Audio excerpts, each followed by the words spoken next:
চলে আসলাম, দেখো কোথায়। আজকে কিন্তু আমি মানে এইখানে আমি ভিতরে ঢুকতে পারতেছি না, পানি দিয়ে খেতা খেতা বানায় ফেলাইছে। দেখো আমি কিন্তু ডাইবে গেছি, ঠিক আছে, তাই আমি ভিতরে ঢুকতে পারতেছি না। কত সুন্দর করে আমাদের এই দেখো, মানে এইটার কি পাতাকপি, ঠিক আছে, আমরা যেটা খাই সেটা এখানে কিন্তু অনেক সুন্দর করে, মানে গ্রামে যা করে আর কি, ঠিক আছে। মানে এটা গ্রাম না, কিন্তু গ্রাম বললেই চলে, যেহেতু এইটা কিন্তু ঢাকা শহর, এটা হলো সরকারি জায়গা, ঠিক আছে। তো আমি প্রায় এখানে আসি আর এখানে আমি কিছু ভিডিও বানাই, ঠিক আছে। তো আজকে আমি চলে আসলাম পাতাকপি নিয়ে।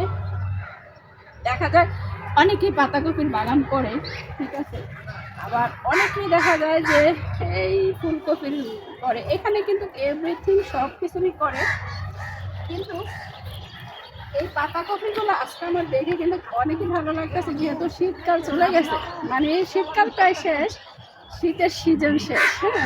হ্যাঁ, যেহেতু এই দেখো আজকে আমি কিন্তু চাদর টাদর কিছু আনি নেই, আমি কিন্তু শুধু এইখানে চলে আসছি, যেহেতু এইখানে আসলে চাদর নিয়ে আসতে হয়, কারণ এই এলাকাটা হলো ঠান্ডা বেশি। আর এই এলাকায় যে আসবা কিন্তু চাদর নিয়ে আসতে হবে, কারণ এখনো পুরোপুরি শীত যায়নি, ঠিক আছে। তো বিকালে কিন্তু সবাই এখানে আসে ঘোরার জন্য, আমিও আসলাম। তো আমার আর কি পাতাকপিগুলো দেখে অনেকই ভালো লাগলো, তাই আমি ভিডিওটা করে ফেললাম তোমাদের জন্য, যে দেখো আসলে আমি কোথায় আসছি। আর এখন কিন্তু এটার সিজন, আর কদিন পরে কোথায় বলাইবো, এখানে অন্য সিজন লাগাবে। এখানে কিন্তু মানে সব কিছুরই মানে সব কিছুই করা হয়, ধান করা হয়, ফুলকপি, পাতাকপি, মানে এভরিথিং।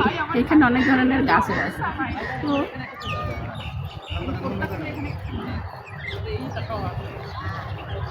আমি জাস্ট কিন্তু যাইতে পারতেছি না ভিতরে, যেহেতু পানি দিয়া দেখেন কি করছে পানি দিয়ে, মানে আমি গিয়েছিলাম কাদা দিয়ে, আমার সব জুতা ঢাইবে গেছে, আমার পায়েও লাগছে, কাদা লাগছে, ঠিক আছে। তো যাই হোক, আর কি করবো, আমি তো ঢুকতে পারতেছি না, ঢুকতে পারলে একটু সুন্দর করে আরেকটু সুন্দর হতো। কেমন লাগতেছে তোমাদের কাছে আমি জানি না, কিন্তু আমার কাছে কিন্তু অনেক ভালো। ভাই এগুলো মানে এগুলো তুলবো কবে? এই তো আর কিছুদিন পরে। আচ্ছা, এগুলো আর কিছুদিন পরে, কিন্তু প্রায় মানে সিজন শেষ।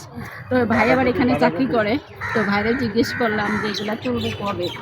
আর এগুলার কিন্তু এই কি বলে, এই যেহেতু শীতকালে কিন্তু একটা জিনিস খাইতে মজা লাগে, আর যেহেতু গরমকাল এসে পড়ছে, গরমকালে আর একটু পাতাকপিগুলো দেখান তো একটু, কত সুন্দরভাবে দেখেন।